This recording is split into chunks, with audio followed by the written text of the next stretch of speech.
Cars are going to be sitting side by side at the end of pit road. The pit crews are going to make their pit stops. 4 tires. You're going to take off in a drag race through 1 and 2, 3, 3 and 4, complete the lap, winner take all. I cannot wait for the rest of this night to unfold. All right, let's go down to the pits and join Jamie Little. And Austin Cindric going to be in his first All-Star race thanks to the Daytona 500 win. So a little bit different day, no points on the line. But how are you approaching this practice, qualifying, and then hoping to get into that bracket qualifying with your pit crew? Yeah, I'm excited for the qualifying. I know my pit crew wants to do a pit stop and show what they got, so hoping to get this Keystone Light Ford Mustang into the top 8. Texas is a pretty treacherous racetrack, so trying to approach practice with a bit of caution, watch the other races throughout the weekend, see how it moves around. Thank you. Good luck. Let's go over to Vince Welch. With Ross Chastain, one of the great stories in the NASCAR Cup Series this season, already a couple of wins. This will be your second All-Star race. How about the 20-minute practice session? What do you want to get out of it? Get the nerves out of the way that I'm actually practicing for my first practice of an All-Star race. Vince, yeah, it's so awesome to unveil Worldwide Express on our car for the first time, and I want race pace. I want 10-lap runs or something here, and if our car's good enough, we'll do that. If not, we'll run 5 laps and we'll come work on it. Mike? Thanks, Vince. Now we're talking to the winners because the drivers trying to transfer in, like Tyler Reddick, are on the track right now. Now, he's had a busy day. Xfinity race winner earlier today. I'll tell you what, he's bad fast. I've been watching him, and his teammate actually made a pass on Austin Dillon into 3 and drove off and left him. The 8 car is fast, folks. Top of the board. Well, no surprise. They're fast every week. Yeah, they've got a couple of second-place finishes, Mike, but Tyler told me this week, he said, we have got to figure out how to close the deal. But he's also had some track time, just like you alluded to. He was on the racetrack, so obviously beating everybody to the punch on the lap times was expected because he was on the track as of late, just a few hours ago. But I'm telling you, Jones, Suarez, this Open is going to be a lot of fun. It's going to be interesting. You win a stage and you're in. So that's all you got to do. Just win one of these stages and then rely on them fans for that 4th one in. Eric Jones has been trading the top spot with Tyler Reddick ever since they dropped the green flag on this practice about 4 minutes ago. Daniel Suarez in the 3rd spot. Justin Haley, Ricky Stenhouse. Rest of the top 10, Buescher, Custer, LaJoie, and the Dillon brothers. You know, Larry, as a crew chief, and just thinking about, where we're going to be on the racetrack, obviously you see the compound, the traction compound on the outside. That's going to play a role in this race, just like it did in the Xfinity race. It was really an awesome race last night in a truck race as well. But way cooler all of a sudden out of nowhere. It's been really hot the last couple of days, and now massively colder outside. Yeah, it's supposed to even get cooler tomorrow. But, this track is fairly smooth, Clint. But I talked to a lot of crew chiefs today, and they said one concern that will keep us from just going off the chart aggressive with pulling the car down, the bumps in 3 and 4 seem like they're getting worse and worse every time we come here. So much so, I was watching a truck race last night, and you can see it on that resin on the outside of the racetrack. You could see where those bumps were going over that tunnel. Absolutely. Now, our cameramen are not only watching, they're also listening, and we're getting a report that Tyler Reddick may be shifting. Yeah, and if it would be down in 1 and 2. Obviously tighter corner. You get down in that corner and slow your pace down if you can reach over. With this 5-speed transmission, those gears are closer together. That enables these drivers on a 1.5-mile track, even with the momentum and the speed that's such at a track like Texas. You still might do that in 1 and 2, Larry. Yeah, the corner speed is a lot less in 1 and 2. You only have 20 degrees of banking down there. You get down to turn 3 and 4, it's 24 degrees of banking. Landon Castle in the 77 this week. 14 of the 16 cars eligible. That includes all of the charter cars. Have been on track in these first 6 minutes or so. All right, what's Eric Jones have to say about all this? There's guys shifting down there in 1 and 2. I mean, we're good. I don't want to bother them, but I think we need some more turn down there. We can. Guys are shifting down there in 1 and 2. Just let you know. Yeah, that's Dave Ahlens, the crew chief, obviously telling spotter Rick Corelli that they're shifting. He just relayed to Eric Jones. That'll pick your speed up a little bit. Denny Hamlin among those watching and waiting for their turn at the track in All-Star practice. Tyler Reddick fastest so far. Brett Keselowski among the interested onlookers waiting their turn at the track. How about Reddick, Jamie? Mike, you mentioned that some of these drivers are shifting, and Tyler Reddick, one of them. So I came down and checked in with his crew chief, Randall Burnett. He told me that, yes, he is shifting, but just at one end of the racetrack between turn 1 and 2. And he's not doing it every lap. So he's trying to feel it out. And as he moves around the track, trying to see what's faster. And on the flip side as well, he has an issue. He said the right rear is making a lot of noise. He brought it in. They're looking it over right now. Justin Haley, 5th quickest. In fact, all the top 5 are Chevrolets right now, as are 8 of the top 10. Buescher and Custer 6th and 7th in Fords. No Toyotas in the Open this year. There's Chris Buescher, who has a pole and has run well. Let's go back downstairs to Vince. Former All-Star winner Denny Hamlin intently watching the monitor and checking out the data. What is catching your eye so far in these early moments of practice? I think mostly it's just kind of looking at how much throttle guys are able to run relative to what Sim says we're supposed to run. And so that gives you the best idea of trying to get up to speed as quickly as you can. The shifting, has that caught you by surprise? Surprised that some of the guys are trying that? Surprise, yes. But I think as the pace changes, maybe it'll be a bigger story, but I really don't think it'll be too much right now. Thanks, Denny. Mike.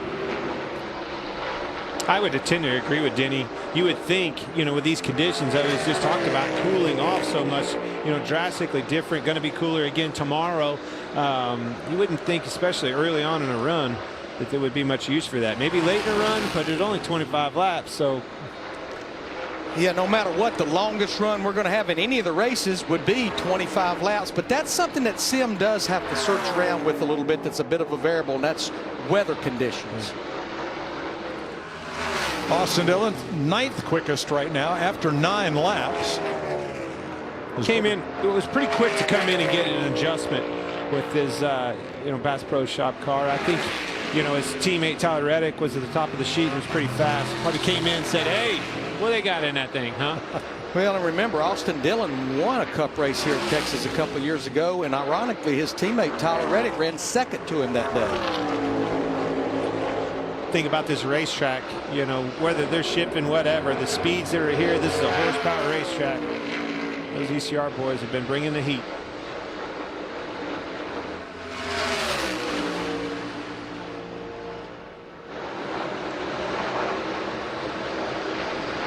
Cole Custer, 7th fastest, and he is 2nd of the Fords. There are 7 of them in this race, and 9 Chevrolets.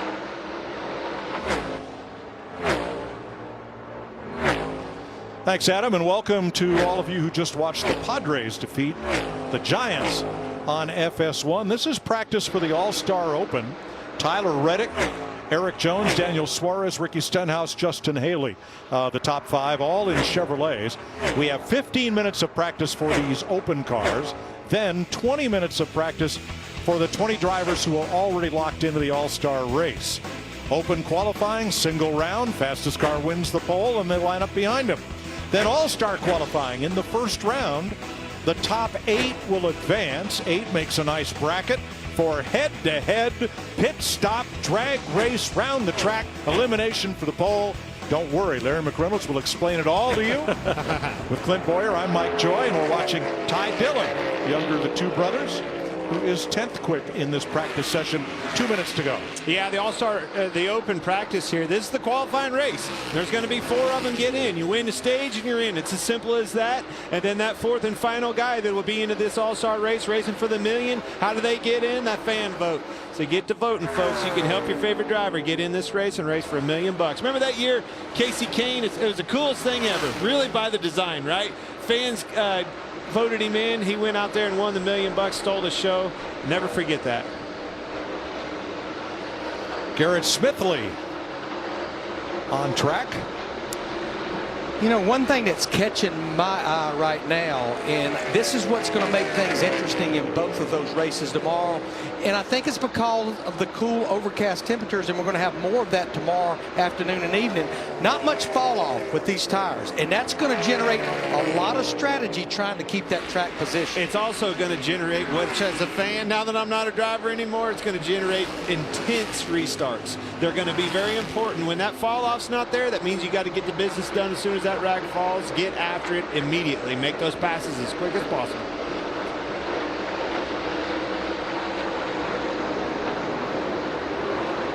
All-star drivers looking at the data from this open practice. Some are already in their cars ready to go. And 30 seconds to go in this session. Here's Tyler Reddick is fastest. His fourth of 19 laps, 29.05. Last week's winner, Kurt Busch, big win. Huge win for him and his team. First win with 2311's group. What was this, his fifth team and fourth manufacturer, right? What an incredible accomplishment, an incredible career that he's had. On pit road, is that good with you? So this will end open practice. Tyler Reddick fastest. Eric Jones, Daniel Suarez, all done early on in this session. Now, those of you watching on FS2, turn your channel to FS1 during this commercial break and see the rest of the action from here in Texas.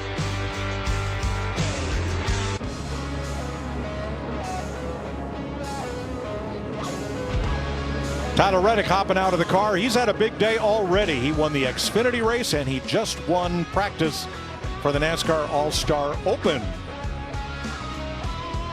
Now the 20 cars that are already locked in to the All-Star race, they roll out for practice. You know, based on the last two race weekends at Darlington and Kansas, I'm amazed at the gains that the Toyota camp has made and how strong they have been these last 2 weeks, and we'll see if it just continues to carry over here Texas Motor Speedway. Yep. Yeah, I've heard maybe the old engine boys showed up a little bit, come up with some new horsepower maybe before last weekend. Sure looked like it. They were fast, bad fast last weekend, all of them. No substitute for that fifth spring between those two frame horns. Exactly right. They don't call it motorsports for nothing. Now the cars were lined up on pit road in order of point standings. Chase Elliott first. He was the first to leave his pit stall. Everybody followed, but he is not the first to lead them around. He hung back a bit. Here's William Byron. Seems to always have good speed. He has good speed in the race, but especially good speed, talking about William Byron, when it comes to qualifying.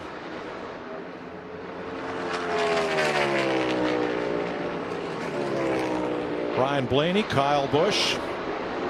You're going to need more than speed to win the pole for this All-Star race. Unique qualifying format. Joey Logano. You know, Mike, Joey got that win at Darlington. Last week at Kansas, his teammate Austin Cindric finished 11th in that two car. He was the highest finishing Ford, 11th. That's the first time since 2012 that Ford has not had a top 10 finish on a 1.5-mile racetrack. Really? You have to go back to Greg Biffle at Chicagoland 10 years ago. A decade. Yeah, it was definitely a rare sight, to say the least. As a Ford driver, I was completely shocked. They've always, Doug Gates and all his guys always bring the horsepower. You can put that in the bank, and you can also put in the bank. He'll get to the bottom of it and have it fixed ASAP. Well, whatever Toyota found last week, they brought it here. Toyota's 2 of the top 4, make that 2 of the top 6 now. Hamlin and Kyle Busch on top of the list. Blaney third for Ford, Allmendinger fourth for Chevrolet. Now Kyle Larson second. Today's high 89 degrees here. Temp right now 66 degrees, similar to what we expect tomorrow night. And that's got that grip level up, and you heard it right there. Brad Keselowski rolling through 3 and 4, never lifted out of the gas. You see him backing out in 1 and 2, and that's where you heard Reddick and some of those guys thinking about shifting. But 3 and 4, she's wide open, foot to the floor.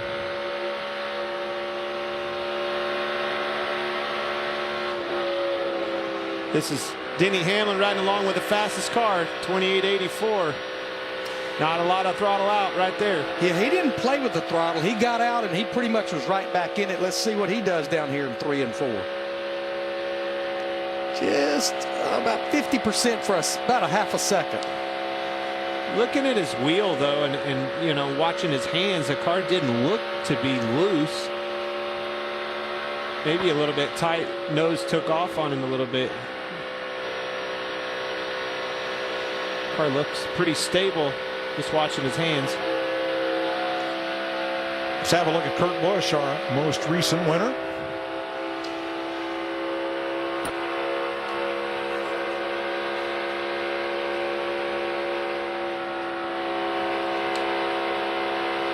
Got out of it just a little bit. You saw about a 200 RPM drop there in 3 and 4. Hands still look pretty steady though. Track's got a lot of grip in it.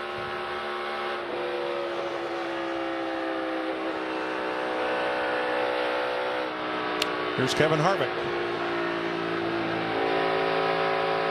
Kevin has always been a teammate of his for a better part of my career, and he's pulling off now, but always moves that wheel more than about anybody out there. Always has. Jamie? Well, Tyler Reddick, the fastest of the open cars. It's about 15 degrees cooler than when he was in victory lane earlier today, but we were talking about you shifting. Why did you choose to shift on the laps that you did? Well, it certainly seemed like it was a little bit faster for our Guaranteed Rate Chevrolet. We're also having some power steering issues. If it falls below a certain RPM, it just cuts out completely. So shifting's in an odd way is helping that from happening. Like every time we come to pit road after a run, power steering shuts off consistently at the same RPM. So that's a bit of a problem we're trying to resolve right now and figure out what we're going to do. We're going to race it the way it is and try and win one of the opening stages, the Open tomorrow, or fix it. We're trying to figure out. He's fast, but troubles for the 8. Vince? With Eric Jones, he's been in a couple of all-star races, gone through the Open as well. What's your takeaway from this 15-minute practice session that you guys had? Well, I felt good. I was happy with the Focus Factor Chevy. It was just a little bit tight. The speed was good.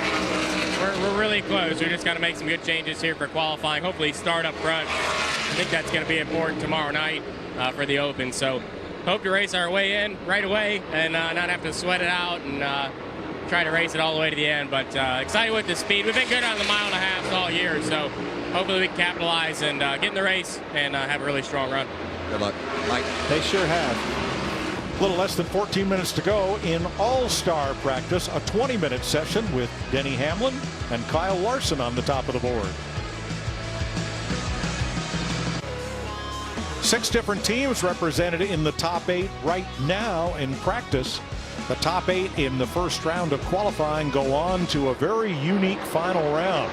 Christopher Bell, recent pole winner, he hopes to be one of them, but he is the slowest car in this practice, having completed only 3 laps. Yeah, they came in. There was something not right with that 20 car, and this will be the first lap of his second run, so we'll see what he does there. And I mean, he picked up, but he's still 20th of the 20 cars right now.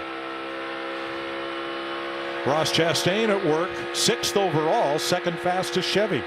You know, Mike, Clint, I talked to Ross this week, and I said, the 2 wins, 7 top 5s, 8 top 10s. I said, as we get into the second half of the regular season, what's something you guys need to really work on to get ready for the playoffs? And he said, fire off speed, short run speed. He said, we've got the long run speed. It just takes our car a little bit to get going. Tells me it goes hand in hand. To be good on a long run, you need to be free on the front side of it. When you're free, it's hard to have them elbows up on restarts and have cars around you be aggressive on a restart because you're set up pretty free to be good. Man, that was always downshift coming in the pit. That was a moment. Here's your series champ, and he's been busy this week. Off short track racing. A little bit of sprint car racing. Been on the dirt. Been having some fun in the dirt. Wings, fenders, it don't matter. He likes it all. All right, I think Jamie can update us on Christopher Bell. Yeah, it's interesting, Mike. I'm talking to the different crew chiefs down here and scanning radios. This cooler air is really throwing some of these teams off. These cars are loose, and that is the problem with the 20 right there. Christopher Bell, they went out and he was too loose. They tightened him up a bit, but they need some more adjustments, and same goes for the 22. Joey Logano said he almost wrecked the 12. Ryan Blaney, they're kind of all in the same boat. Yeah, it's cooler temperatures. That track's got a lot of grip, and front tires work better. And that's the thing. When we talk loose, it's because the rear tires aren't gripping as good as the front tires. But it's just you gain the grip with the front tires, and the rear doesn't gain as much when it cools down. That's totally different from what we dealt with for years. For years, when it was hot, you were loose. When it was cool, you were tight. But these cars, the way they're set up, it's totally different now. Not to mention the way they set these cars up. You heard Denny Hamlin talk about the sim. You know, our speeds, our driving style didn't match the sim. They set these cars up for a certain speed. They go faster, that's going to travel more, it's going to do a lot of different things with the balance of the race car, and you know, that's what they all have to orchestrate and figure out. You know, match that speed to the way the driver's driving it, to his comments. A lot of things have to orchestrate, and it all comes down to that computer screen with an engineer behind it. Austin Cindric jumped up into the top 10 on his most recent lap, his 8th. He made a little 5-lap run, came in for some adjustments with Jeremy Bullins as crew chief, and now he's back out there, and this will be his 4th lap of his 2nd run. Second fastest 4, or 3rd fastest 4, behind his 2 teammates. And here's Eric Almirola searching for some speed. And you saw him reach down and downshift. Reached over and shift. You'll hear him and see him shift back up. There's 5th. That's the first time we've actually got eyes on somebody shifting. That car looks free. Yeah, Clint, the 3 Stewart-Haas Fords that are in this All-Star right now, Briscoe, Harvick, and Almirola, they're 16th, 17th, and 19th. Car looks light on its feet. See him getting in the corner. That downshift, you hear how that thing almost slid the tires. You got to be careful. You can over-rev the car on a downshift. It'll blow right through the rev limiter. So timing of a downshift is so important. Yeah, he did just jump up, so this definitely is better than the earlier run. He just jumped up to 13th. And jumping all right, man. 2, 3, and 4. That car looks really loose. Now watch the tack in the lower left. He gets to about 8,600. And it drops down about 700, 800 RPM when he downshifts to 4th. And I'm telling you right now, as fast as that car is going through the corner, last thing you want to do is let go of that steering wheel and reach over and downshift. A lot going on in these cars for these boys. Kurt Busch 8,700 RPM down to 8,000 on the downshift.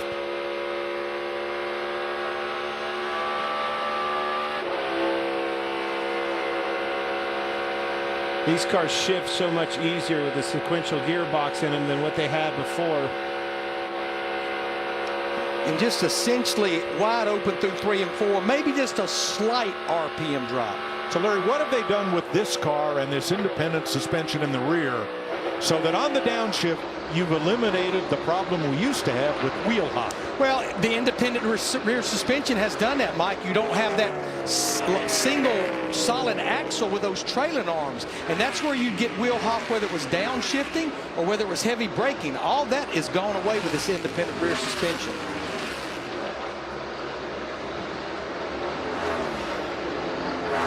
Bubba Wallace 12th right now. He ran a 29.10 on his 3rd lap. He just ran a 29.25 on his 16th lap. This team has really come to life here of late. They've got really good speed. I don't know if you guys noticed this, but I heard Kurt, he reached down and downshifted, and he kind of missed it. I think we missed it. But when he reached over the first time, he went to shift it and it didn't quite go in. He had to double shift, reach up and got it you know, a little bit more affirmative the second time, but might be this lap coming here, get into 1. Yeah. I noticed that right as it flipped off, asked the guys to go back so we could see this. I just wanted you to see how much is on these. You can see how he's got a lot of wheel in it. Has to reach over and grab the shifter. Asking a lot out of yourself getting in that corner.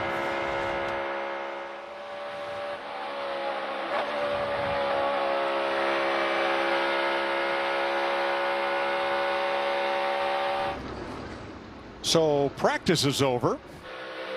Denny Hamlin, Kyle Larson, Toyota, Chevy, Toyota, Ford in the 4 fastest. And let's show you what is coming up here in the bracket elimination in the final round for the All-Star qualifiers. They're going to set up 2 side-by-side pit stalls. And on the signal, both cars will make a pit stop and then fire off.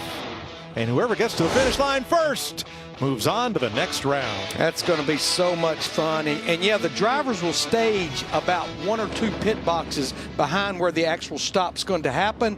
That way the crews are operating in a normal environment just like they would on race day, going across the wall when the car's 1 pit away. You know, the NHRA guys are all going, hey, we do this every week, every round, right? Well, not with 4 corners involved and the pit stop. Exactly right. These cars aren't set up to launch like that. These guys are going to have, and you're going to see them practice. I think the biggest part of this is trying to figure out, you know, your launch is one thing. You just saw with both of the guys right there. Truex didn't like his, going to try it again. But what line you're in? Are you going to be on the inside or the outside? It's going to be very important. And you see there's a dotted line that goes out on the racetrack. If you're on the outside, you have to stay to the outside of that dotted line. If you're on the inside, you have to stay to the inside until you truly get to the racetrack. Yep, there it is right there. It's actually a little bit. Now, I'm not sure I like what I'm seeing here, Clint, because these cars are not set up for standing starts. They're not drag cars. They're not going to launch exactly straight ahead. And I think, I would guess what the drivers are trying to figure out, how much wheel spin is good and how much is too much. That's exactly right. And that's what I was saying. These cars ain't set up to take off on a launch like a drag racer. So a lot of driver talent, how they're getting out of the box and things like that, going to be very important to get the power down to the track so you can get going. Here's what we were talking about. See, this outside guy, not only, as Larry was talking about, he has to use this all the way to the track's edge to stay in his lane. As soon as they get on the racing surface, then they can get after it and start, you know, getting down on each other's door and playing the shenanigans that we know they're going to do. Hey, look at this on the asphalt. It says, be safe, drive smart. It's a good thing that's not turned around and facing the drivers. Not that they could read it anyway. I tell you what. A lot of good black marks. And again, just matching the RPM, you know, trying to figure out how much you can get away with. Having to be careful here. You know, you can break. We saw it at the Coliseum when they were warming cars up. Tyler Reddick and I think, was it Chase Briscoe. Chase Briscoe. That's exactly right. Broken axle there. And never seen that before. Obviously, with this independent rear suspension came up. I think the wheel spin's still going to be there, but these drivers are out there doing it on 15 to 20 lap tires that they just came off the racetrack. The tires will be a little colder when they do this exercise. Okay, you think they'll hook up better or less? Maybe a little better. You know what Dad always said, when your wheels are spinning, you're not going anywhere. You're not going forward. My dad always told me on a dry slick track, just keep them tires rolling. Like, Dad, I think they are rolling. You know what I mean. Don't be spinning them tires.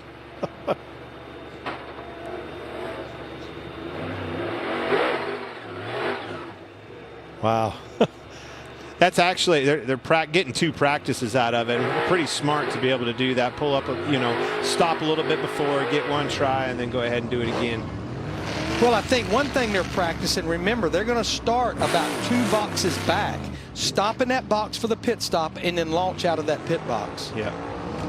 Yeah, very important. You know, obviously where they're doing this, there is going to be, and you see it right there, drag racing style, side by side, a pit stop, exactly like those cars are sitting there, except you'll see the whole orchestration of their very pit crew making those 4 tires on and off, and go cat go. Roll up to that next white line. Yep, and launch into it. So how's this going to go? We have no idea. We've never done this before, which is part of the fun of All-Star Weekend. There's Denny Hamlin and company. I'm going to try one more launch. I'm not really worried about it. I'm just trying to hit launch. I'm trying to work on the way to shift out. Copy that. Yeah, it's one thing to get, off from a dead stop, but then getting up through the gearbox and shifting all the way through, all the way to 5th gear that we'll be doing. I mean, it's you're drag racing off that line, but it's going to happen all the way around to the start-finish line.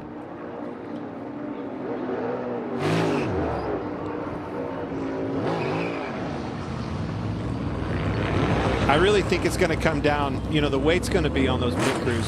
If you can just so much as get me with my tires moving just a little bit before that guy on either side of me, I think I'm going to be able to beat them. Just a little bit of momentum, and I think you'll be the advantage and probably have a car length lead by the time you get through middle of 1 and 2. So Larry, this new pit stop choreography we've seen the Gibbs and other teams employ coming around all the front of the car instead of front and back, how's that going to play out here? It works perfect for it because they've got all this room to do it. They don't have to worry about a neighbor right behind them or right in front of them. Now, originally, the car was going to start in the pit box.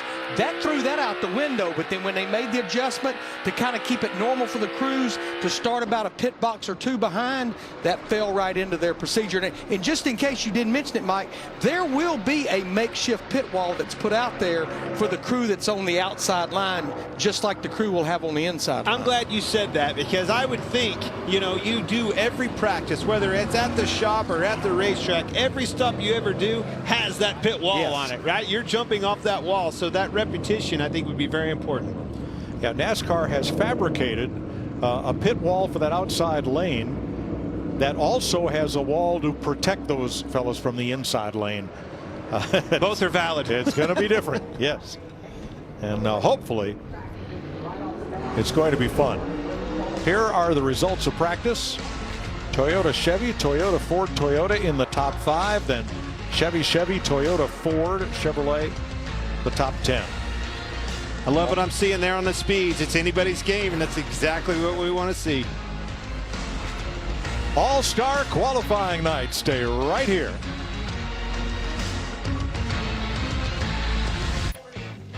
Welcome back to Texas Motor Speedway. It's All-Star Weekend, and we're about to qualify for the All-Star Open.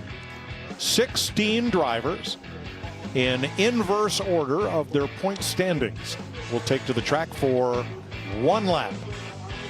And it's all straight up. Fastest car wins the pole, and they're on back. Now 20 drivers will have their turn later that are already qualified for the All-Star race. Jamie Little's caught up with one. And that would be Joey Logano. He's been talking about the standing start, something we haven't seen from you guys. So first, how would you rate yourself? And have you chosen which lane maybe have an advantage here? Well, we got to go fast enough to get there first. I think you got to do first things first is go fast enough for qualifying to get into the top 8 and then have some fun with it. I think that's going to be really cool. It's going to be entertaining for all the fans to watch for sure and fun for the team. So I hope we're involved with it. We got a little bit of tuning to do with the Shell Penzo Mustang and getting it good. From what you were telling me earlier, no one's driving good. So I guess that's a good thing. I don't know, but we got some work to do to connect the corner. All right, so the left lane or the right lane? If you make it there. Well, I don't want to tell you. I think I know, but I don't want to tell you. I would guess it'd be inside because that's what you're used to, shortest way around, right? I would think so. But hey, we never done this before. Who's to know? All right, we'll find out, Vince. With Kyle Larson, last year's All-Star race winner. A lot of guys stopped after a couple of times in the box in the launch. You took it to the very last second, repeating that exercise over and over. What did you learn? I was just trying to learn something, kind of take a different approach each time. So give the guys some data to look at and see if you can learn anything from it. So, but other than that, my car felt pretty good in race trim. I was pretty tight the first little run I did, and then we made some adjustments and I got better. So I just still think there's room for improvement, but I'm happy with where they're at. So love the All-Star race, love getting a race for a big check, and hopefully I can get my third. Yep. He won it in 19, won it again in 21, Mike. That he did. I can't believe all the things we have asked of this new race car in the first half of its very first season. Let's go race around a football field. Let's go race on dirt. Let's have drag race starts. Let's do a pit stop for qualifying and then drag race around the track. And let's bounce it off the wall 20 times in a race. This car just keeps taking whatever NASCAR throws at it. It really has, and I take it back to these tracks, just like we're at here this weekend at Texas. The 1.5 mile tracks, in my opinion, hey, even a race car driver, I didn't like them. I thought they were boring out there. Well, it ain't the case anymore. These guys have had their hands full. I think this car has over-delivered in a big way, and I think a lot of that vision, a lot of that focus was on these racetracks, and man, did they hit it. Florida's B.J. McLeod has 3 starts in the All-Star Open with a best finish of 12th. 6th season in the Cup Series. You know, Mike and Clint, that was one of my takeaways from being in the garage area today, is talking to some of these crew chiefs, and they're saying we finally are getting pages in the notebook now. This is our 4th race at a 1.5 mile track. It's the same Goodyear combination that we ran at Kansas last year. We're starting to get our arms about what makes this car work, what makes this car do this and do this. Well, then change the rule.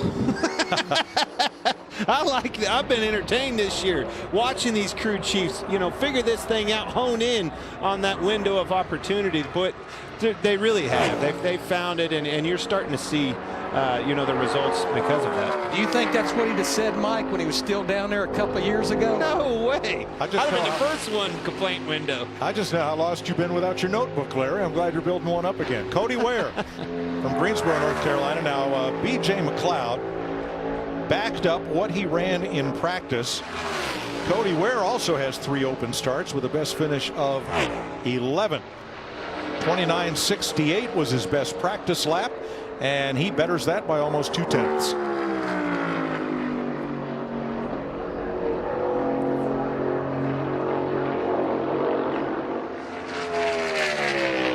Third up will be Landon Castle. He's made 9 starts in the Open with a best finish of 6th. His best practice lap was a 30.12. Another one of the drivers that actually ran the Xfinity Series race today, as Tyler Reddick and William Byron did.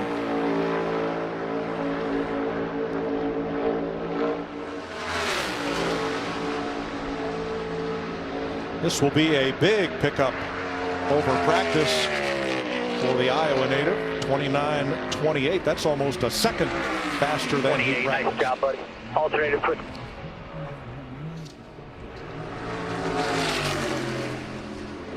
Garrett Smithley has 2 open starts with a best finish of 15th. He was searching for speed in practice with a best lap of 29.96.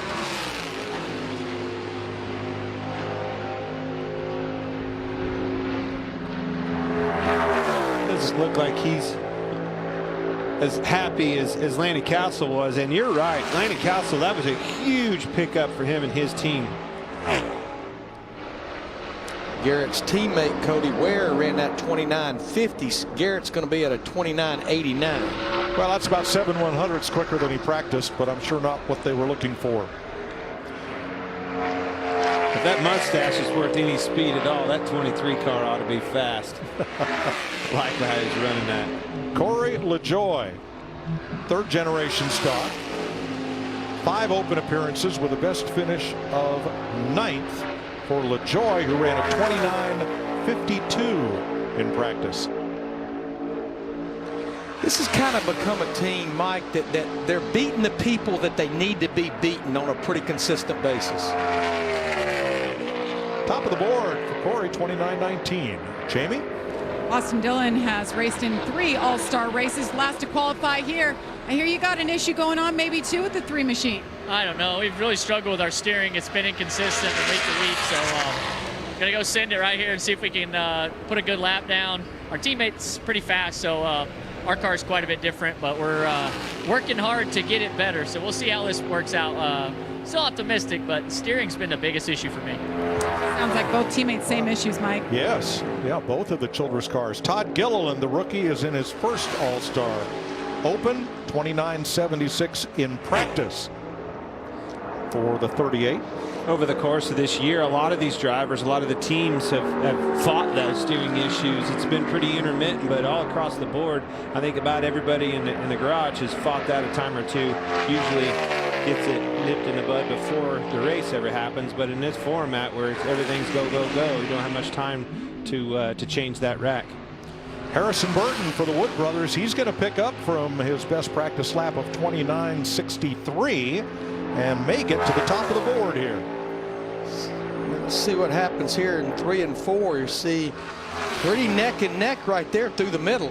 Corey really arced it into 3 quite a bit better, and you see he was lower off of 4 because of that, but it's right there, and I think that's exactly where the speed was at. He brought it back down. The car was pointed better off of 4 and just barely held on to Harrison Burton in that 22. Good pickup for Harrison, though. He picked up 0.4 of a second from practice. Cole Custer will be our 8th qualifier. His Kentucky win put him into 2 All-Star races, so he's making his first start in the Open. 29.45 was his best practice lap. Really got through 1 and 2 good, got off the corner, but once again Corey LaJoie was so good in 3 and 4, just barely inching ahead right there. Custer third, 29.22. That's a pickup of 0.2 from where he practiced. Coming up, Ty Dillon, Ricky Stenhouse, Justin Haley, and the rest of the All-Star Open drivers.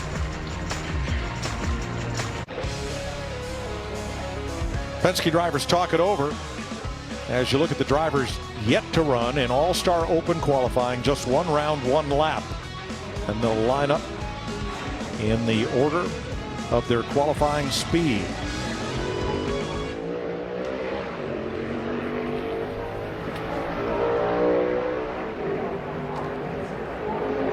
Alex Bowman looking on as Ty Dillon takes to the track. He has 4 open starts with a best finish of 2nd.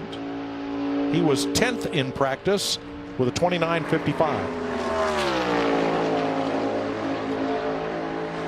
Like all mile and a halves, that getting through 3 and 4 coming to start your lap is so critical to carry that speed down this front straightaway. You heard Austin Dillon talk about sending it. How much you're willing to, gut it out, getting into 1 and send that baby off in there, because that's exactly what you're doing. Hoping the grip's there, hoping she sticks and turns left, get back in that fuel. Ty definitely gave up a little bit over there in turn 2, and it just escalated down the back straightaway. Not even going to be close. That's the flip side of that sin, getting into 1. If you get off in there too hard, car doesn't rotate for you, you're going to be slow to the throttle, pay the price down the back straightaway. Picked up a 1/4 second from practice, but right now that leaves him 5th. Ricky Stenhouse was 4th in practice, 29.18. He has 7 open starts, best finish of 2nd, and 3 All-Star race appearances. These boys have been on it lately. They have had the speed. Brian Patty has had this 47 car flying out there on the racetrack. And Ricky Stenhouse Jr. has done a great job behind the wheel as of late, especially in these 1.5-mile racetracks. And this is going to be a well of a lap for Ricky Stenhouse Jr. Told you. 28.95. Now we're talking. That's a 0.2 of a second pickup from practice and top of the board for Ricky Stenhouse. Justin Haley finished 14th in the 2020 All-Star race after his Daytona win and finished 7th in last year's Open. He was 29.20 in practice. And I get a feeling Ricky Stenhouse Jr., he laid him a lap down there and said, go get it if you can, boys. And remember, all you have to do is win a stage. It doesn't have to be the first one, it doesn't have to be the second one, the third one. It just needs to be one of those 3. Win the stage and you're in. Haley is 2nd. He picks up 0.2 to 29.02, second fastest. That's why I think all the emphasis is on these, qualifying runs. You knew Ricky Stenhouse Jr., he knew that lap was going to be important. Went out there, sent it off into turn 1, as they say, and she stuck, and man, he made a whale of a lap. Being on the front row, getting to that first stage win, getting it out of the way, getting yourself into the All-Star. It's what it's all about. Chris Buescher was in the 2017 All-Star race after his Pocono win. He has 5 open starts with a best finish of 3rd, and he's trying to back up a 29.33 from practice. Well, I think the difference, he came out of the throttle just ever so slightly down there in 3 and 4, and that was the difference. And literally ever so slightly. Just burped it, if you will, and That was the difference. It was a car length and a half at least. Buescher is second, but he gained 0.3 of a second from practice. Daniel Suarez won the Open in 2017 to transfer in, and Stage 2 in 2018. He finished second in that All-Star race. Suarez 29-12 in practice. Same thing going here for Daniel Suarez, way ahead. This time he leaves his foot to the floor. The car rotates through the middle. This one's going to be good. It's going to be a great lap. 28.89. Better than 0.2 over his practice run. Erik Jones has 3 Open starts, a best finish of second, and 2 All-Star races. He was second in practice at 29.07. He's been fast on these racetracks. A big, and you see it. These fast racetracks, the 1.5 miles. Kansas last weekend had a bummer deal with the lug nut too tight, but they've been extremely fast and over-delivering.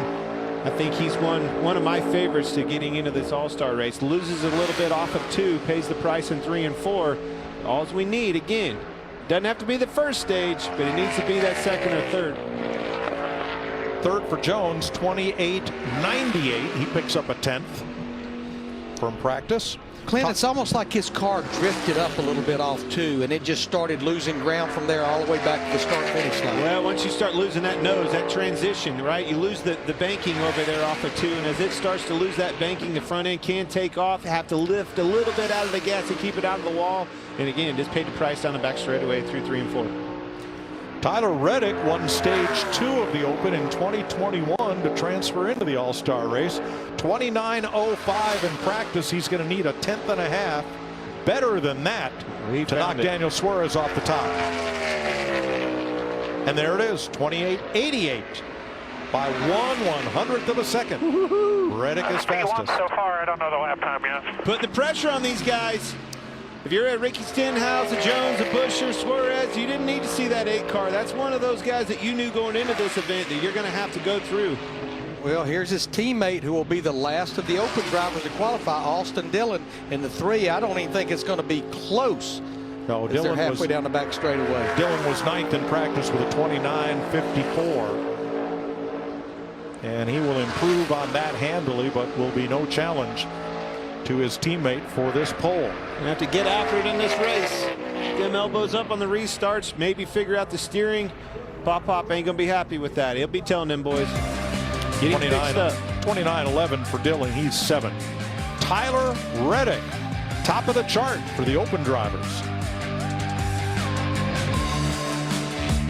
4 fast Chevys at the front of the All-Star Open, and any one of them could win a stage. Chris Buescher is the fastest Ford.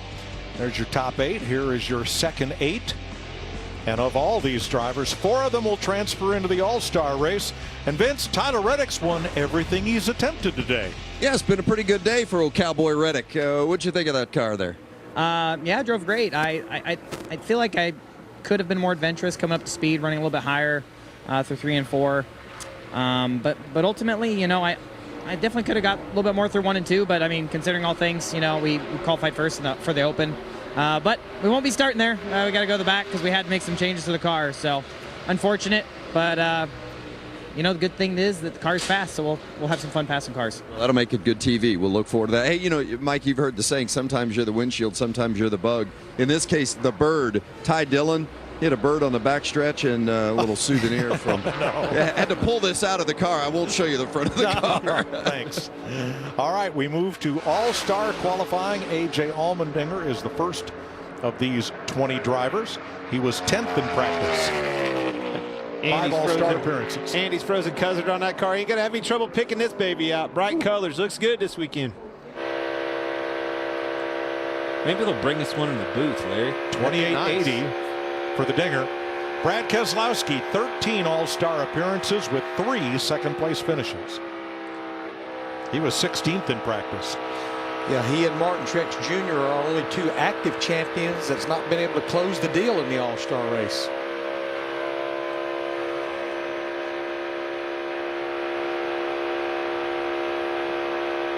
Held it all the way down there, didn't he?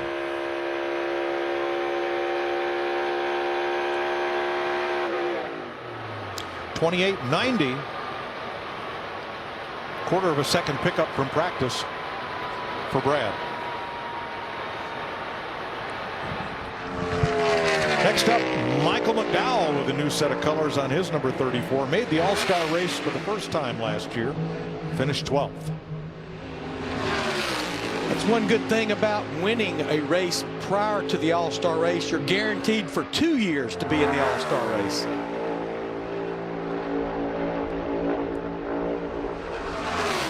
McDowell was 17th in practice with a 29.22. He didn't decide to just win. He won the biggest race of them all, the granddaddy of them all, the Daytona 500. It's my first race ever called. Yep. That was a big day. McDowell backs up his practice speed. Third of 3 right now. And here's Bubba Wallace. It's his first time in the All-Star race without having to come through the open. He finished 5th in the All-Star race in 2019 after transferring in. 29.04 in practice. Didn't obviously get through 1 and 2 as good as Allmendinger did. See if he can get through 3 and 4 any better. I can tell you this, Larry. You come off a 2 and that ghost car is still in front of you, you're in trouble, because pretty much foot to the floorboard down in 3 and 4, wide open throttle. I think all the speed comes from getting through 1 and 2. Second with a 28.90, pickup of a 10th and a half from practice. Yeah, terminal velocity finally kicks in. Yeah. This one's going to be fast. He was top of the sheet. Denny Hamlin. See how fast he gets through 1 and 2. 2015 All-Star winner, 3-time Texas winner in Cup. Trying to back up 28.83 from practice. That's a tick slower than Allmendinger's run right now. Just a little bit better pointed through the middle of 1 and 2. Carried that throttle, was able to, when that point is there, that enables you to get on the throttle just ever so slightly faster. But look, lost that point in 3 and 4. Yeah. Car took off, had to lift a little bit out of the gas, and look at the difference it made. 28.89 after an 83 in practice. Hamlin is second. That's a big lap for Allmendinger. Held it, Denny Hamlin off again. He was the fastest in practice. All you got to say about Kurt Busch is this is his 21st consecutive All-Star appearance. Wow. Look at the point in this car. Look at the speed off of 2. Yeah, he was able to turn that car down and it just launched off the corner. Got a big arc getting into the corner. Was able to keep that nose pointed back to the throttle faster than most. And wow, look at this. You think confidence, a little momentum isn't worth anything coming off a big win and a big lap. 28.62. Wow, what a lap. Jamie. Yeah, buddy. And A.J. Allmendinger watching that lap, so he gets shuffled to second. But A.J. part-time, and he gets to be in the All-Star race again because your win at Indy last year. What does it mean to you to just be part of this event? I mean, this is such a historic and prestigious event to be in. I think this is my 6th opportunity of being in the All-Star event itself. It's way easier just qualifying for it instead of having to go through the Open like I did so many times. But, yeah, it's cool to represent College racing, to have Andy's Frozen Custard on the race car, and really just all the men and women at College racing to be a part of this race. You know, we'll go out there and try to win $1 million, but at the end of the day, at the end of the night, tomorrow night, just to be a part of it's pretty special. And hopefully we have 2 cars in. Hopefully my son Jay gets it through the Open. Thanks, A.J. Austin Cindric, the rookie, picks up a quarter of a second. He is 3rd fastest in his first All-Star appearance. Here is Chase Briscoe, another first-time All-Star. Briscoe, 29.23 in practice. Yeah, just again, as we mentioned, those 3 Stewart-Haas Racing Fords in practice, just not a lot of speed. This is going to be a decent lap, though, it looks like, for Chase.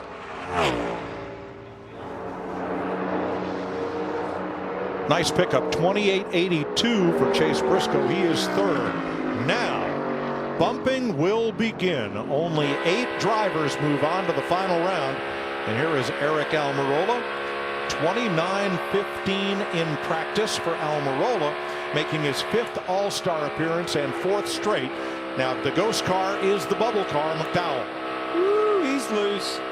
Tap dancing that car through the corner. Still in the green, though, again, to that bubble car, like you just said, so important to keep in mind. All you have to do right here is make that final 8. Now we're getting into the bracket style. Now my team might be able to help me out. Well, now you say that's all you have to do, Clint, but the higher you are in round one, you have a better chance of having lane choice in the final round. Now we're drag racing. Now you're talking. Almirola's second, 28.76. That is 4/10 better than he practiced. And here is Kevin Harvick, a two-time All-Star winner who practiced at 29.26.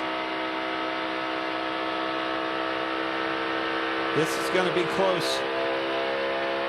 Keselowski on the bubble. See what he does with this throttle down in turns 3 and 4. He was out of the throttle getting into one a little bit longer than obviously Almirola was. It's going to be enough to get him up inside the top 8, though. For now. Just barely by 3/100ths of a second. Kevin Harvick moves into 6th. We're halfway through round 1 of All-Star qualifying.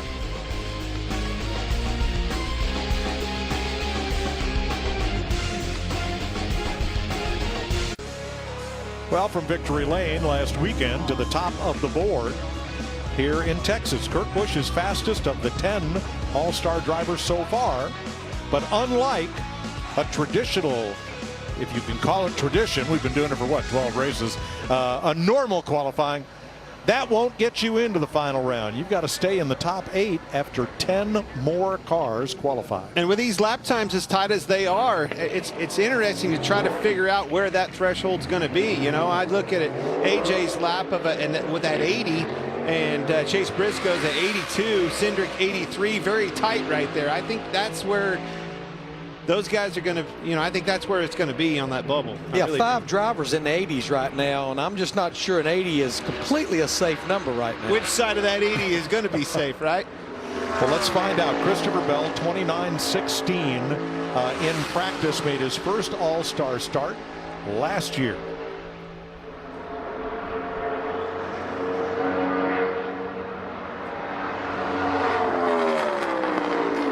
Bill had trouble in practice. Looks like they've made some adjustments. Is it going to be enough? This could be bad news for Bubba Wallace right here. Wallace on the bubble with a 90. Right now, he's flirting with the second spot. This car, they've really had good speed in qualifying. They've been sitting on a lot of poles this year. 6th for Christopher Bell. That knocks out Bubba Wallace. It's another 80, Clint. 83. You know, it reminds you of this is a ball game, right? There's a lot of pit crews sitting over there on the bench wondering if they're going to be able to get in the game of play or not. Come on, driver. Come on, boys. We want to go. Kyle Larson.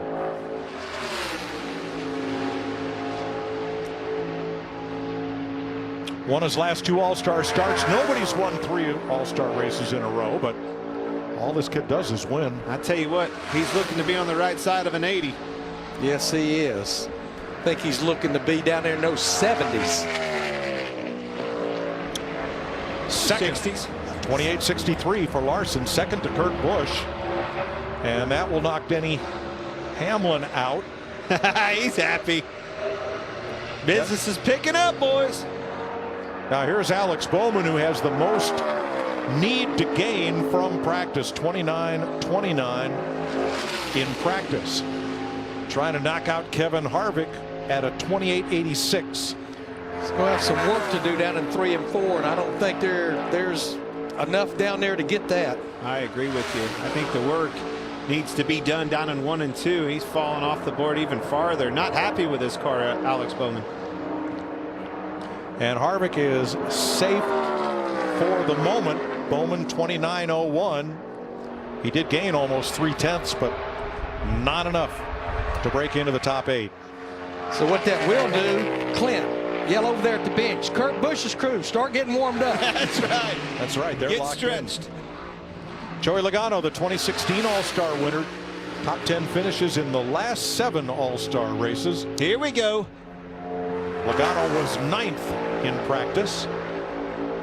Needs to beat a 28.86. That's Kevin Harvick, the ghost car. Yeah, and Kevin Harvick's going to need him to slip up.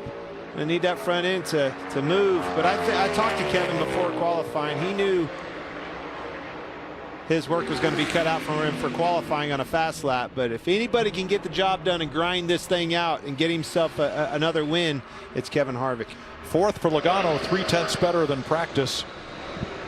And it brings up Martin Truex Jr., the All-Star runner-up in 2010, 11 All-Star appearances. 28.95 in practice. It's going to take more than that to bump Christopher Bell. You know, it takes me back to Denny Hamlin. Fastest car in practice, did not see that, and I'm watching to see if his front end takes off like Denny Hamlin. Denny Hamlin got through 1 and 2 like we've been talking about. He was fast in 1 and 2, lost the nose in 3 and 4, had to lift. Not the case for Martin Truex Jr. 28.74, great lap. Truex is stretch, in. Boys, gonna need you. Truex is in, 28.74. A pickup of 2/10, and he'll make the final round. Ross Chastain making his 2nd All-Star race. He transferred in, winning stage 1 last year. Zoom. There he goes past Austin Cindric, trying to lock into the final 8. And it's interesting, you heard him roll out of the gas pretty early, right back to it. And you said zoom. That's exactly what he did right across the center of the racetrack, got back to the throttle. Great lap for him. Good lap. 3rd at 28.72, and he locks into the final round, knocking out Austin Cindric. Boys better get dressed. Go time. I'm even getting nervous about a high 70 right now. Oh, we've shot the 80s out. I thought that 80 of Allmendinger was going to be right there on the brink, and I agree with you. Another fast one. Look at this. William Byron, top 10 in 2 of his 3 All-Star appearances. Byron practiced at 29.08. He may take down Kurt Busch for the top spot and lane choice. Is the track cooling off? I would say it's definitely cooling off. I mean, the ambient's cooling off, so that's obviously the track temperature is cooling down too. 28.52. Wow. William Byron. 52. Get you some William Byron. That Great knocks lap. out Chase Briscoe. Now, in the final 8, in the first of the knockout rounds, the top 4 will all have lane choice. Here's Kyle Busch, 3rd in practice at 28.90. The 2017 All-Star winner, 16 straight All-Star appearances. There's that 80 going by the wayside. Pretty impressive. You knew it was going to pick up with these guys. Didn't guess it to pick up this much. I thought he was safe. I really did too. So did he. Yes. Great lap for Kyle Busch. 28.55. Oh, he likes it. So Byron, the Busch brothers, and Larson have the top 4 spots. Logano now on the bubble. Ryan Blaney has been he has been the fastest Ford in qualifying most all year. It's his 6th All-Star race. Finished top 10 in the last 2. He's trying to back up a 28.92 to send his teammate out of the final round. Sure is. Now it's time to get exciting. This knockout round, folks, I'm telling you, if you're not tuned in, if your neighbor's not tuned in, if your mom, your grandma's not tuned in, tell them to tune in now. Business is going to pick up. Pit crews are going to get warmed up. Drag racing style, bracket style. Who's going to be the fastest tonight? Bye-bye, Joey, as Ryan Blaney is 3rd with a 28.56. That locks Truex in. So now it is Almirola against Chase Elliott, who was 7th in practice with a 29.03. Starting to fall. He's going to have to find something down here. One of these two is going to make it. This caught me off guard, especially after his teammate William Byron. Hey, Eric, get that smile on your face. 13th for Elliott. Yeah, Eric Almirola's crew is going to get to show what they can do. Didn't see that coming. Nope. So it took 28.76 to make the final round. Vince? How about that? Wow, 28.52. That's pretty sporty. How good was it? It was fun. You know, Rudy's we've been working on qualifying balance, and it's been our Achilles heel, I feel like, at these mile and a half tracks. So just to get a good qualifying balance, tell them the right adjustments to make, was nice to have that communication and have it and see it work. So that's great. Liberty University Chevrolet was awesome, and worked on it through practice, and really excited for the pit stop challenge. We've got one of the best pit crews this year, so it's going to be fun to see them work. Yeah, these 24 guys going over the wall, getting ready to show their stuff, Mike. Oh, this is going to be fun, this final round. And here's who's going to be in it. Eric Almirola with crew chief Drew Blickensderfer. Martin Truex with James Small. Ross Chastain with Phil Surgeon. Kyle Larson with Cliff Daniels. Kurt Busch and Billy Scott. Ryan Blaney. Jonathan Hassler. Kyle Busch. Ben Bayshore. And William Byron with Rudy Fugle. Unique qualifying for NASCAR's All-Star Night. The pit crews will be just as important as the drivers, who will drive about 100 feet into a pit stall side by side, simultaneous pit stops.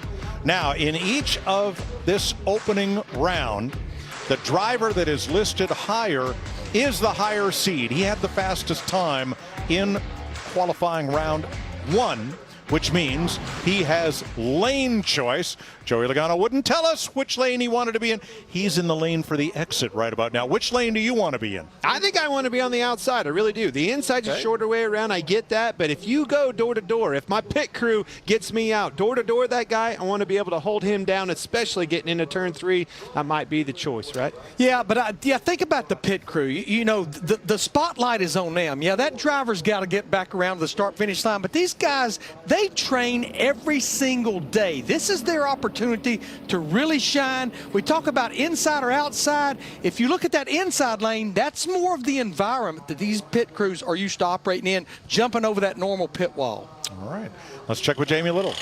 Well, Kyle Busch's pit crew has been the fastest of the race 5 different times, and most recently as well. They're pretty fast. They're excited to have a shot here. How cool is this, though, to get to let them shine and you all together? I mean, they're a good unit for sure, and they've done a really good job this year. So it's going to be nice to have them be able to showcase their skills, have some fun out here while while being able to go out there and try to race for a pole, anyways. And would like to see this M&M's Crunchy Cookie Camry on the front row and on that inside spot. Lane choice, left or right side? Yes. I tried, Benz. Well, Ryan Blaney gets lane choice as well. What goes into making the choice, whether it's inside or out? I'll be honest with you, I'm standing here and I don't know which lane to pick.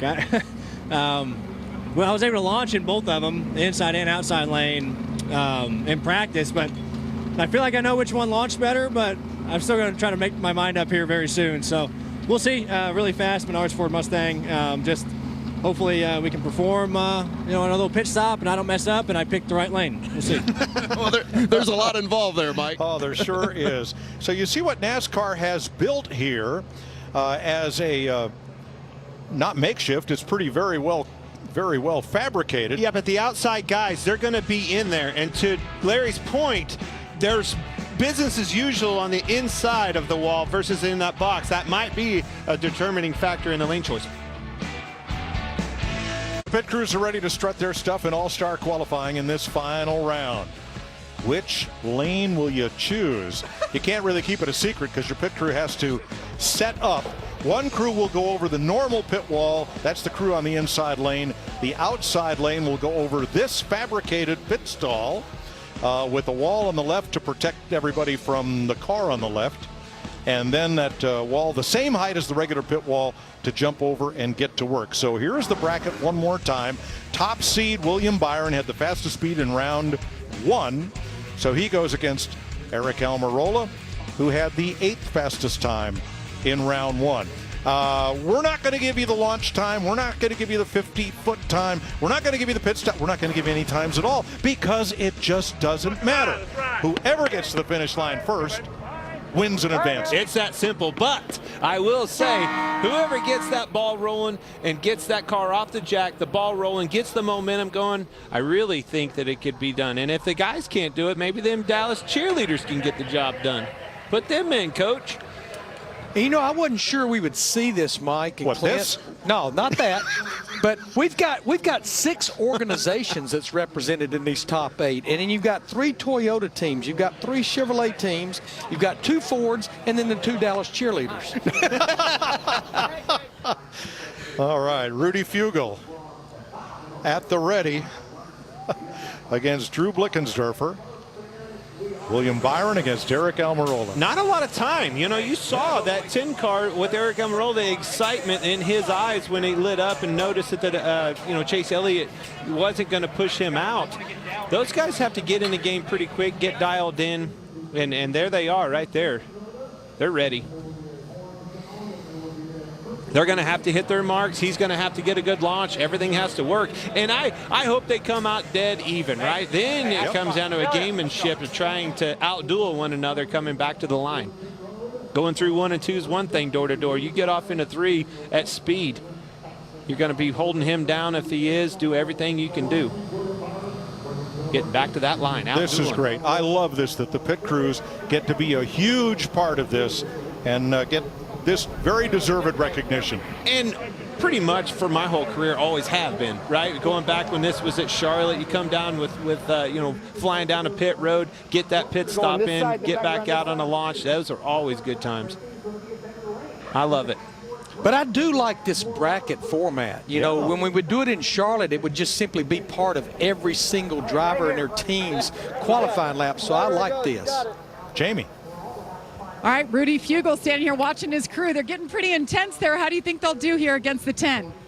Just real excited. You know, it's obviously great to get the first pick and get lane choice, but we also get to be the first ones that do this. So always nice to see somebody else try it first. But the picker's been doing great. You know, really good group. All the coaches been coaching them well. Had a good practice week. So excited to see how this goes. It's a lot of fun. All right, good luck. Thank you. He did great. Yep. Brought William Byron a fast car. William Byron put it out there, drove it off into turn 1 with a handful of confidence. That thing went left, and he was back to the gas and was the fastest man alive. Let's see if these pit crew guys can be the fastest down there on pit road. Now behind them, the cars are still single file. Ryan Blaney has not committed to one lane or the other, and he'll be the next in the next pair to go. He wants to observe, probably first. That's exactly what he's going to do. See who can launch better. Is there a preferred lane? You know, in drag racing there is. There's always a preferred lane. That's why they call it lane choice.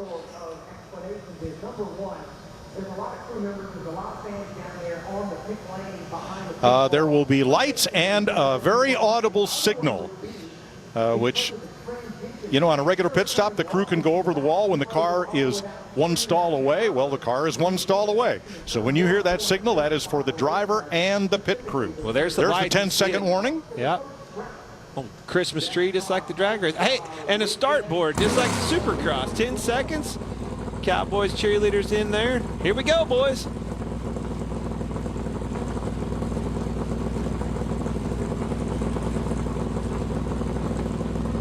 Notice the 24 car's sitting a little bit angled. Yeah. Angled. I don't know if that's by design on purpose or what.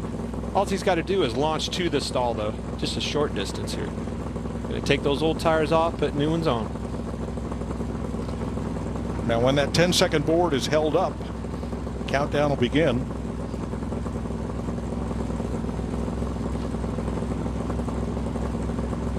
I feel like I'm in a drag race. I feel like we just lost a camera angle right there. They pulled somebody out of there. Somebody lost a camera angle. Yep, sorry, Jake.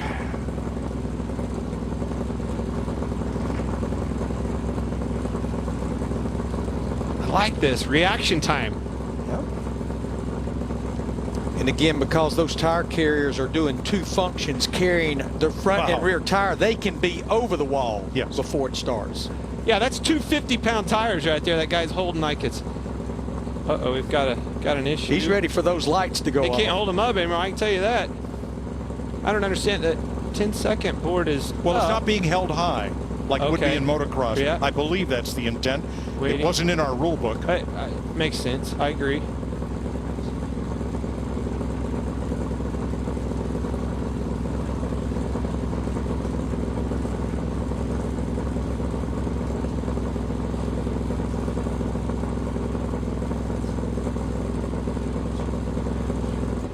This is the longest 10 seconds in racing history.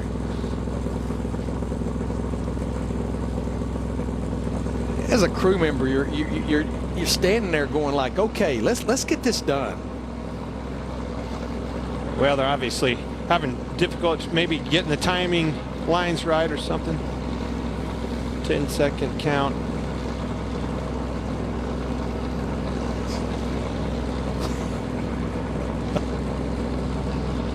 Here we go. There we go.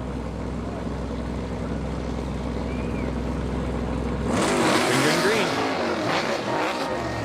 I don't think 10 saw the light. Yeah, Almirola did not get going whatsoever. Oh, no. Well, hey, that's why you don't want to be the first one. Watch these guys. Yeah, this is going to be no contest. That's too bad.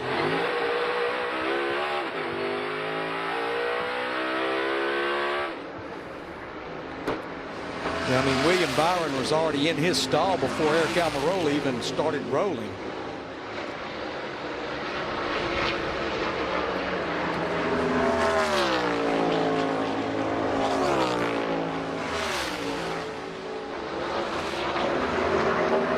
So William Byron, Rudy Fugle and crew handily win the first elimination for Hendrick Motorsports and Chevrolet.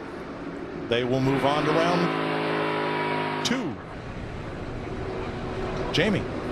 And Ryan Patton, the tire carrier for the 24 William Byron. What was that moment like? Extension of your nerves, right? That's like a long caution. You're waiting for him to come down pit road, but that's a lot of hard work from everybody. You know, William obviously getting a good lap to put us in this opportunity, and then it takes everybody, right? The guys behind the wall throwing hose, catching tires, and things of that nature. So it's really cool to get everybody down here. Those guys are the unsung heroes of the pit stops, and you can showcase their talents tonight. So we'll just try to treat it like any other Monday's pit stop and see if we keep going round by round. Well done. Catch your breath. We'll see you in the next round. Thank you. All right, Byron advances. Now he was on the inside lane. Lane choice to Ryan Blaney, who chooses the outside. I don't think we learned a thing from round 1 other than you got to go when the light turns green. But I do find that interesting, Clint, that Ryan did choose the outside.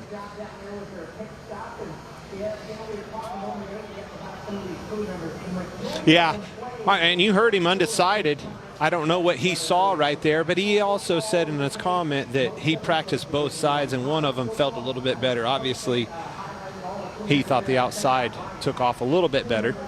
Now, if the pit stops are equal and both cars launch from the pit stall at the same time, then which lane would you prefer? And that's why I said I think I want the outside, just so I can pin that guy down, hold him down to that white line as much as possible. These cars with the side force versus the old cars, they don't get as loose underneath the car, so I don't think you're going to get him loose per se, but you can crowd him down and get that position on him better on the outside, especially getting into 3.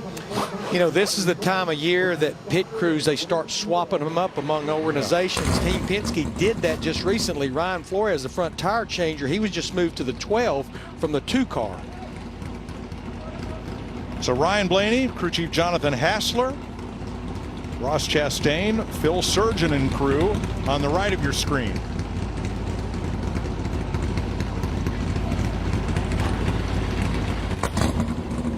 There's the 10-second board. Okay, here's the lights. Pretty even there. I would have given a little advantage to Chastain. He stopped first. Yeah, but the stop had trouble on the right side getting around with Chastain. The advantage is going to go to Blaney by quite a bit. Yeah, it was a little slow on the rear on the 1 car. A lot of wheel spin for Blaney. Loses some of that edge coming out of the box. The momentum, in my opinion, if those guys can get the jack down and keep the ball rolling, right? Get your tires rolling. As long as you don't just completely blow the tires off of it, that momentum is already won and away you're going to go. But I do believe, as good as these pit crews are, we've been watching them all season long perfect their craft and hone in on this single lug nut, orchestration. You're going to see some door-to-door action. Somebody's going to come off there door-to-door, and that's what I want to see. Yeah. Ryan Blaney knocks out Ross Chastain, and Blaney moves on to round 2.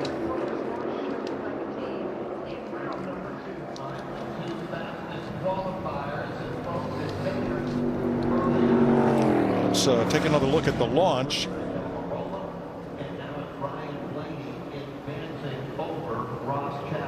Chastain left first.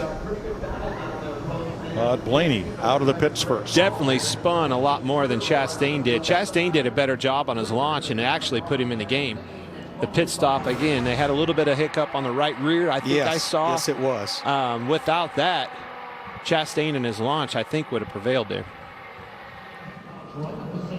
Ryan Blaney will make adjustments, as will everybody else. Yep. You know, again, the advantage goes to these guys going out last. You have the advantage of watching all these guys make these mistakes and you know, put it to use. Now, I believe they will switch tires again for the next round, put scuffs back on for practice tires. Every set that they start the stop with, where they go to the pit box, that's those practice tires. Okay. Every time they put 4 on, that's the ones they made that single qualifying lap. NASCAR makes sure that all the tires and wheels are torqued the same on every car. Jamie. Remember the Joe Gibbs teammates, they're all going to do the next gen pit stop, so they need that hose to go all the way around. They've got an extra guy helping to toss it out into the lane so they can get around to the back of the car to the right rear. So that will include Kurt Busch, who now faces off against Kyle Larson. Larson and Cliff Daniels. Kurt Busch with Billy Scott, fresh off victory lane. Called the crews ready. Shot from the drone above.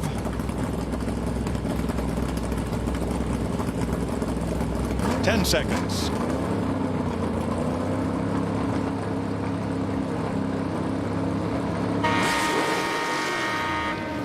See everybody going around the front of the 45 car. Larson did a good job getting launched a little bit better. Again, a little less wheel spin. Yeah, the 5 got to the box first. They got the tires on first. They got away first. Great pit stop on that 5 car, and it all started with Kyle getting there. You get there faster, it gives them an advantage right off the bat. Takes the pressure off them. All of a sudden, you don't need an exact stop. You just need a solid stop. And that was 2 completely different styles of pit stops right there. Well, okay. What was the result, though? You know, the result's coming across the start finish line first here. Still by 5. Trigger push.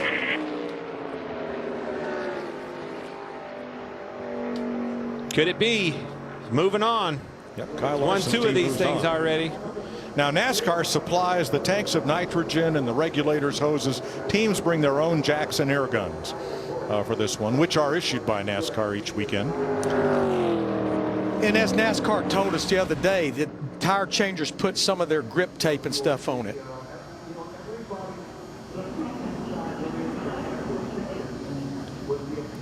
You see how much faster the right side goes down than the left side. I mean, it was already one. As long as you don't make a mistake, again, just solid on the left, get a good launch, takes the pressure off.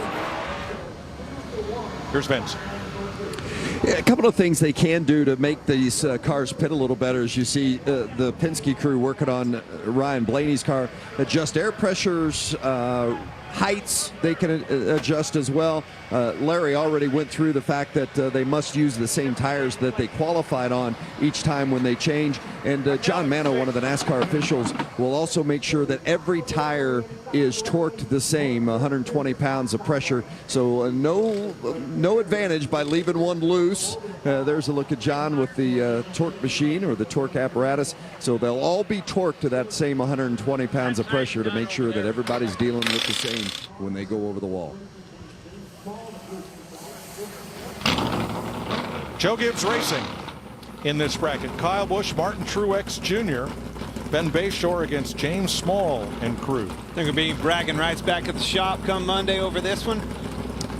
Well, and this is where you'll see both teams using that format of the pit stop where everybody goes around the front of the car. And on the right side, the rear changer goes to the front, front changer goes to the rear. Final matchup of round 1 of this final round to determine the first 8 starting spots in tomorrow night's NASCAR All-Star Race on FS1. 10 seconds. All right, 10 seconds here.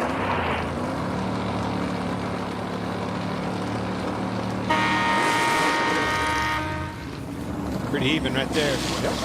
Oh, 18 short pitted a little bit. Really shallow in the box. That'll help him. All kinds of trouble on the left side of 19 car. Could not get the left side jacked up.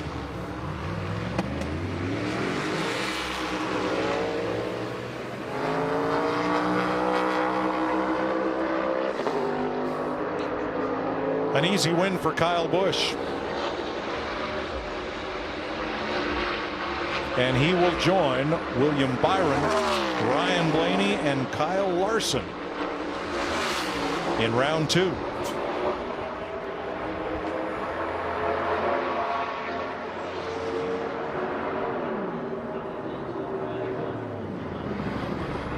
All right, let's have a look at what happened here. Yeah, I really want to see what went on the 19 car on the left side. You're going to see Truex goes deep in the box. Kyle Busch starts a little short. Everything pretty good on the right side. The 18 a little bit ahead. But right here, it's like he couldn't get the jack. Yeah, he couldn't get the jack under the car. Yeah, it's definitely all on the jack. I think I saw they slip just at least a little bit. That's all it takes. I mean, when you're doing a 10-second pit stop, it doesn't take much. And these are the drivers moving on to the next round. B for tomorrow night's All-Star race. We just don't know where they will start. Byron against Blaney, Larson against Kyle Busch. Jamie. Kellen Mills is the jackman for Kyle Busch. Well done by you guys. But how different is it for you in this scenario and anticipating the car rolling in? Yeah, there's a lot of similarities, but like the ability to watch the car come down pit road and kind of time out when he's about to stall away completely goes away. So you're kind of waiting on this alarm to go off, so you can kind of get caught on your heels if you're not anticipating it right. But for the most part, it's got enough similarity where I feel like it kind of indicates who's got some speed, who doesn't. Pretty excited for the next few rounds to try to showcase what we can do. You guys did a great job. Good luck in round 2. They did a great job in round 1 to advance after Martin Truex's team had trouble. Now, as for which is the lane, Clint, each lane has won twice in our first round. I think it's still, hey, we knew going in the weight was going to be on the pit crews. You know, whoever gets that jack down and has the initial launch, I think is going to be the benefactor. I still think you're going to see a door-to-door. You know, as these picks up right here, people have had a chance to watch, diagnose, dissect problem areas. They're going to clean those up, and I think you're going to see somebody be door-to-door and get down to business on this lap. Well, it looks like Rudy Fugle, William Byron, in this match, they have chosen the outside line. Remember, he was on the inside line earlier. Again, if that little area on the outside, if that's a bothersome thing, it throws your pit crew off, that would be the only difference from what I've seen so far. Right here, one of these two drivers is about to earn a spot on the front row for tomorrow night's All-Star race.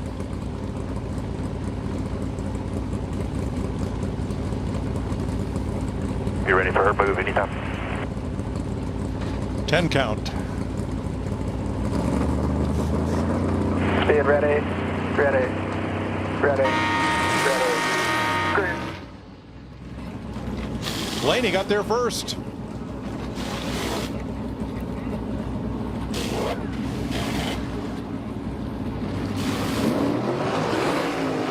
And gets away first. Yeah, just the jack drop just ever so, just a little quicker than the 24.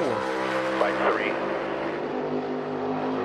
Definitely the closest race. You know, again, you knew they're going to clean those things up and get better at it as we progress, but still a little bit of momentum on one way or the other, and that's going to be who shines. That's a lot of distance to overcome in one lap. I still want to be in the top 4. You know, if you're William Byron, you had the fastest lap. Still got some confidence rolling in tomorrow night. But we're going around a 1.5-mile racetrack, but this is being determined over there at about a 50-foot area. So Ryan Blaney will start tomorrow night on the front row. William Byron in row 2. Great job, boys. That's cool. Total team effort today.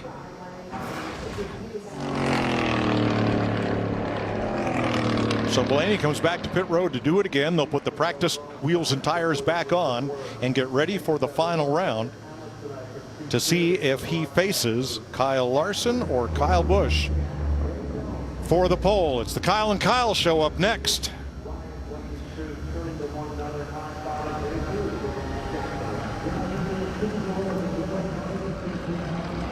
Well, it was the Kyle and Kyle show last week until Kurt stuck his head in there.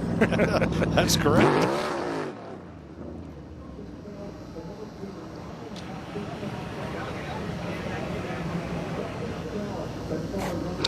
So Larson takes the outside.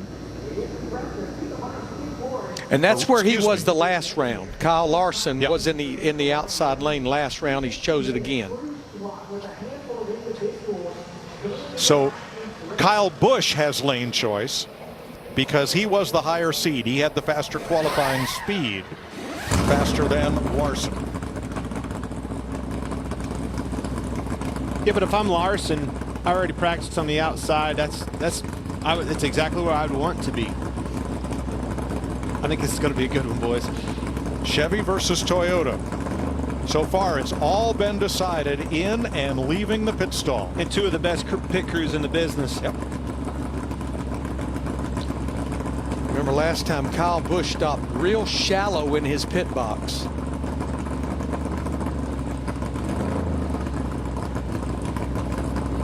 And I think that's a good strategy. The shorter you have to travel before the crew gets to go to work. Better make sure that thing's across, though. Flirting with a disaster there. But see if he does it again. Oh, no! Larson kills it. He was trying to slip that clutch a little bit, keep from spinning the tires to get a better launch, and killed it. Yeah, the 18 just needs to be mistake-free here. And almost forgot the jack. Good job. Go. He's just leaving now.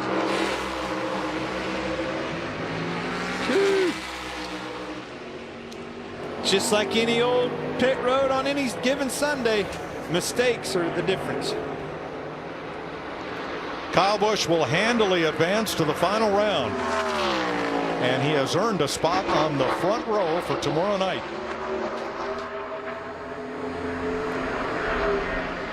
It's pretty dangerous for the competition. You give that boy the front row.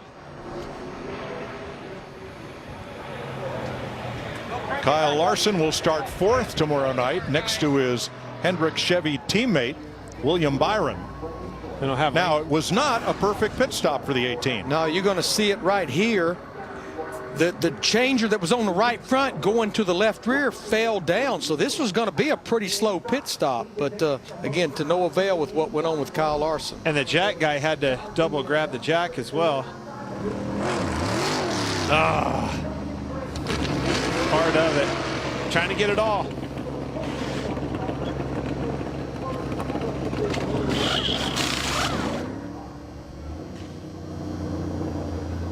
And then there were two. We'll take a minute for Kyle Busch's team to going to put him back in lane wheels. choice. Sorry. Be very important to have that lane choice. Ryan Blaney against Kyle Busch for the pole next. The A's and Angels are ready for the first pitch, and coverage will begin over on FS2. Whoa, what's that? We'll get you there here on FS1 as soon as this poll is decided. This guy's not going to win it. That is not the penalty for being eighth in this round. I don't want to see the penalty for missing on that one. Nope. So we're down to the final round. Ryan Blaney versus Kyle Busch. Jamie? Ryan Flores is the front changer for Ryan Blaney. Actually just got swapped from the 2 last week. You've been here for 9 years. What does this moment mean for you to shine like this in front of everybody and show what you guys can do? Yeah, it's cool. We get to see the IndyCar guys do it every year, but we got a backup guy, Drew Baum, carrying tires. We're having a lot of fun, so we'll see if we can put him on the pole here. All right, good luck. One more time. All right, Kyle Busch had lane choice. He was the fastest qualifier. He has chosen the inside. Ryan Blaney gets the outside. And Larry, you talked about it. Crews and teams, organizations constantly change and finding that winning ingredient, and there you go. You have it right there. Moved from a 2 car to the 12 car, and that missing ingredient put this team in an opportunity to be the fastest pit crew tonight. Kyle Busch looking for his 4th career All-Star pole. Ryan Blaney seeking his 1st.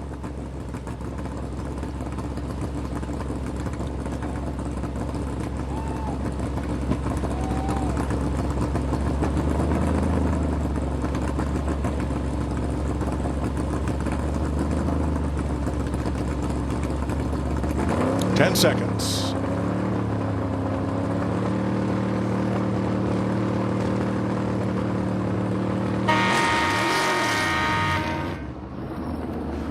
See how early Kyle Busch is in the box.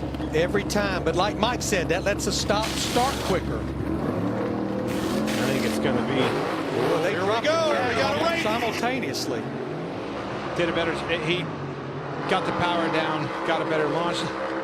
Blaney trying to shoot the apron. Shorter distance right there. But he's going to need that banking there. He lost it. Up off. I like the effort though. I like the try. Yeah, if he just follows Kyle Busch off turn 1, that's where he's going to stay. Kyle Busch and the ability to have lane choice, you know, obviously for the driver, but for that pit crew to constantly have that consistency on that inside time. They had it down pat. Great pit stop, great orchestration, great plan by Kyle Busch and his crew chief of being short pitted. They outsmarted him and outfoxed him tonight on the pole for the big dates. Kyle Busch, Ben Bayshore and team. That is the 4th all-star pole for Kyle, and a fan takes a bow. All right. That's perfect. Perfect. Yep. Can we get going now? Ryan Blaney will start on the outside pole. Jamie. Ben Bayshore, I think that's the most excitement I've seen from you in a while. What was this event and the nerves like for this? This is a cool event, you know, something new, a good way to showcase our pit crew. They did a great job. They put in a lot of hard work this offseason and throughout the beginning of the year, and they clicked off 3 really good stops there and got it. So that's exciting, yeah. Congratulations, you're on the pole for the All-Star race. How about that? That was fun. Yes, it was. Blaney and Busch row 1, Byron and Larson row 2 tomorrow night. The All-Star Open and the NASCAR All-Star Race for $1 million to win on FS1. Now let's send you out to Anaheim for the A's versus Angels. Kevin Kugler and Eric Karros.